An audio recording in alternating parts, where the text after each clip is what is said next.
by thy tabor? No, sir, I do live by the church. Art thou a churchman? No such matter, sir, I do live by the church. For I live in my house, and my house doth stand by the church. I warrant thou art a merry fellow, and carest for nothing. Not so, sir. I do care for something. But in my conscience, sir, I care not for you. If that be to care for nothing, I would it would make you invisible. Are not thou the Lady Olivia's fool? No, indeed, sir. The Lady Olivia has no folly. She shall keep no fool, sir, till she be married. And fools are as like husbands as pilchards are to herrings. The husband's the bigger. No, indeed, sir, I am not her fool, but her corrupter of words. I saw thee late at the Count Orsino's. Foolery, sir. 'Twas walk about the orb like the sun, it shines everywhere. I would be sorry, sir, but the fool is not with your master as with my mistress. I think I saw your wisdom there. Thou pass upon me, I'll no more with thee, Bolt.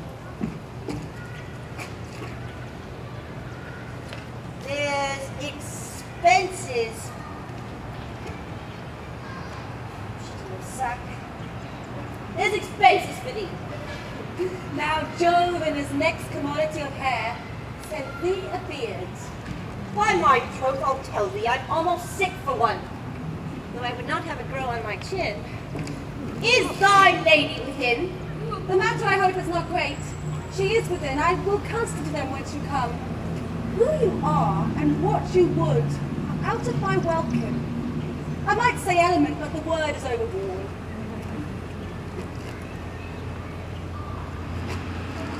This fellow is wise enough to play the fool, and to do this well craves a kind of wit.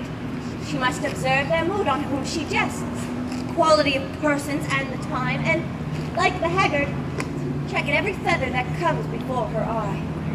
This is a practice as full of labor as a wise man's art, whose folly as she wisely shows his fist.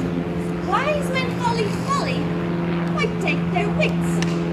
God save you, gentlemen. And you, sir. Vous gardez, monsieur. A local serviteur. I hope so you are, and I am yours. Would you encounter the house? My niece is desirous you should enter, if your trade be to her. I am bound to your niece, sir. I mean, she is the list of my voyage. Taste your legs, put them to motion.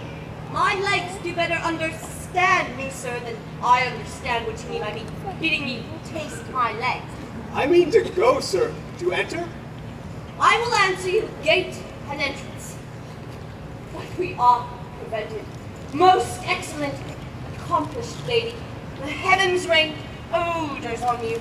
This youth, the rare courtier, rains odors well. My matter hath no voice, lady, but your own most pregnant and vouchsafed ear.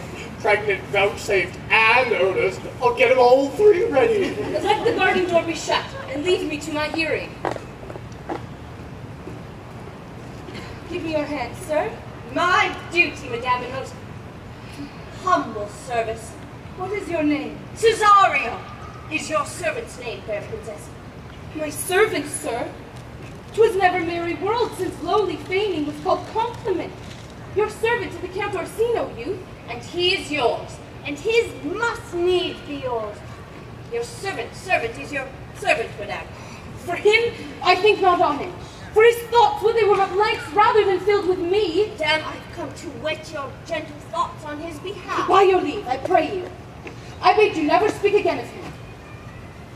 But would you undertake another suit? I would rather hear you to solicit than music from the spheres. Dear lady, give me leave. Beseech you. I did send, after the last enchantment you did hear, a ring in chase of you. So did I abuse myself, my servant, and I fear me you. Under your hard construction must I sit, to force that on you in a shameful cunning which you knew none of yours. What might you think? Have you not set mine honor at the stake, invaded it with all the unmuzzled thoughts that tyrannous heart can think? To one of your receiving enough is shown.